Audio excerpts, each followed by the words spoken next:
चला तर मित्रांनो, आज आपण EGR एक्झॉस्ट गॅस रिसर्क्युलेशनबद्दल माहिती घेणार आहोत. काय तर इंजिनमध्ये ज्यावेळेस आपण इंजिन चालवतो त्यावेळेस पिस्टन खाली गेल्यानंतर हे बघा, हा इंजिनचा इनटेक वाल्व आहे. इनटेक वाल्व ज्यावेळेस पिस्टन खाली जाईल त्यावेळी एअर फिल्टरकडून येतं. एअर फिल्टरकडून इनलेट मॅनिफोल्डच्या मार्फत हवा ही पिस्टन आतमध्ये येते. आणि ज्यावेळेस पिस्टनवर होतो तो पॉवर स्ट्रोकच्या नंतर एक्झॉस्ट मार्फत हवा वाल जाते. तर यामध्ये काय केलेलं आहे, इनटेक मॅनिफोल्ड आणि एक्झॉस्ट मॅनिफोल्डच्या मध्ये EGR वाल, EGR म्हणजेच एक्झॉस्ट गॅस रिसर्क्युलेशन. रिसर्क्युलेशन म्हणजे काय, एक्झॉस्ट मार्फत बाहेर पडणारे गॅसेस सर्क्युलेट करून परत इनलेट मॅनिफोल्डमध्ये आणून सोडले जातात. हे बघा, या मार्गे असं इनलेट मॅनिफोल्डवर परत आणून सोडले जातात. तर हे कशासाठी सोडले जातात, कारण ज्यावेळेस इंजिन चालू असतं त्यावेळेस इंजिनच्या पॉवर स्ट्रोकच्या वेळेस इंजिनमध्ये हाय टेम्परेचर निर्माण होतं. हाय टेम्परेचर म्हणजे 2200 ते 2500 टेम्परेचर तयार होतं. आणि हे 2500 टेम्परेचर ज्यावेळेस तयार होतं त्यावेळेस कंबशनमध्ये नॉक्सचं प्रमाण वाढलं जातं. आणि हे नॉक्सचं प्रमाण काय करतं, प्रदूषणाला घातक आहे. मग आपल्याला BS3 मध्ये नॉक्सचं प्रमाण, BS4 मध्ये नॉक्सचं प्रमाण हे कमी झालेलं आहे, त्यापेक्षा कमी BS6 मध्ये झालेलं आहे. तर हे नॉक्सचं प्रमाण कमी करण्यासाठी EGR वाल हा BS4 मध्ये दिलेला आहे आणि BS6 मध्ये सुद्धा दिलेला आहे. नॉक्सचं प्रमाण कमी करण्यासाठी स्पेशली EGR वाल दिलेला आहे. यामध्ये EGR वाल कसं काम करतो, तर एक्झॉस्ट वालमार्फत एक्झॉस्ट मॅनिफोल्डमध्ये एक्झॉस्ट वायू येतात आणि त्याच्यानंतर हा बघा, हा एक्झॉस्टचा ह्याचा एक्झॉस्टच्या मॅनिफोल्डवरती EGR वाल दिलेला आहे. हा EGR वाल, ह्या EGR वालला वरती काय दिलेलं आहे की व्हॅक्यूम पाईप दिलेला आहे.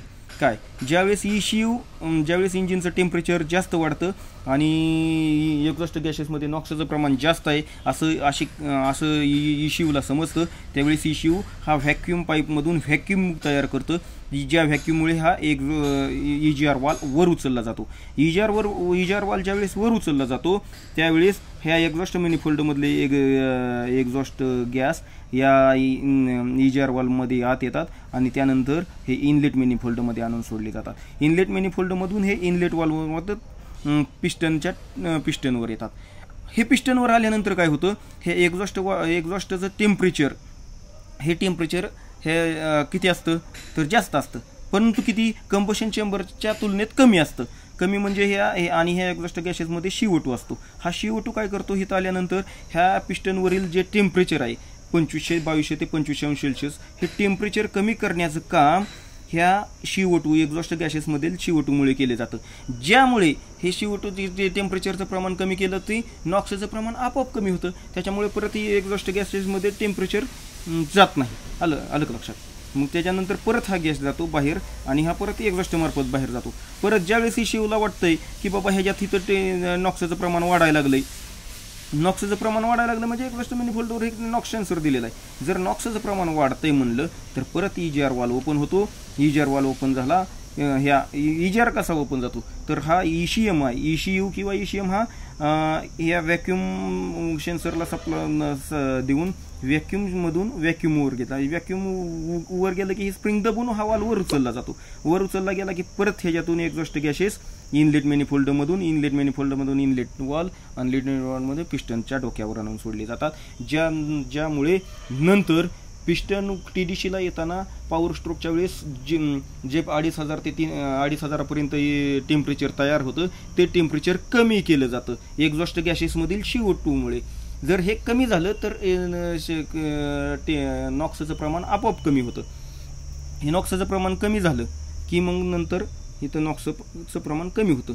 आता ह्याच्यामध्ये काय आहे माहिती आहे का, ॲडव्हान्टेजेस काय आहे, हा EGR वापरल्यामुळे पोल्युशन कंट्रोलसाठी जे BS4 BS6 आले त्याच्यामुळे EGR वापरला तर हे CO2चं प्रमाण CO2 कंबशन चेंबरमध्ये सोडल्यामुळं कंबशन चेंबरचं टेम्परेचर कमी होतं महत्त्वाचं म्हणजे, आणि त्याच्यामुळेच नॉक्सचं प्रमाण कमी केलं जातं. नॉक्सचं आता काय होतं माहिती आहे का, हा EGR वाल, या EGR वालमध्ये काय होतं माहिती आहे का, हिथून असं एक्झॉस्ट गॅस जातात त्याच्यामुळे ही कार्बन काजळी ह्याच्यावर जडली जाते. जर हा क्लोज पोझिशनला ही कार्बन ह्याला चिटकून हा स्टक झाला किंवा याला चिटकून राहिला एका पोझिशनला, तर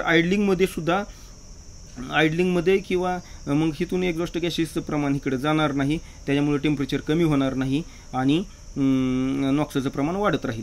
मग असं जर झालं तर ही गाडी BS4 मध्ये राहील किंवा इमिशन कंट्रोल होणार आहे का नॉक्सचं प्रमाण, तर नाही होणार. मग हा एक्झॉस्ट गॅसेसचा हा एक तोटा आहे. त्याच्यानंतर दुसरा तोटा कसा आहे, जर हा वाल ओपन पोझिशनला वरती जाऊन जर अडकून राहिला तर हा हे एक्झॉस्ट गॅसेस आणि CO2चं प्रमाण हे कंटिन्यू ह्या इनलेट पाईपमधून कंबशन चेंबरमध्ये येईल. जर कंटिन्यू आलं, जर आयडलिंगमध्ये पण आलं तर फ्युएलचं ज्वलन पूर्ण होणार नाही. त्यामुळे एक्झॉस्ट गॅसेस आणि CO2चं प्रमाण परत आलं तर गाडी अशा वेळेस गाडी पांढरा धूरसुद्धा मारते. आणि जर हे कमी राहिलं, असा जर कंटिन्यू राहिलं तर असं गाडी अशी वायबल झाल्यासारखे व्हायब्रेट होते आणि पांढरा धूर मारते. याच्याशिवाय दुसरी एक गोष्ट महत्त्वाची अशी होती की प्रॉपर फ्युएलचं ज्वलन नाही झालं तर पांढरा धूर मारते. याशिवाय हा क्लोज पोझिशनला जर अडकून राहिला तर गाडी काळा धूर मारते. हा असं EGRचं कार्य आहे.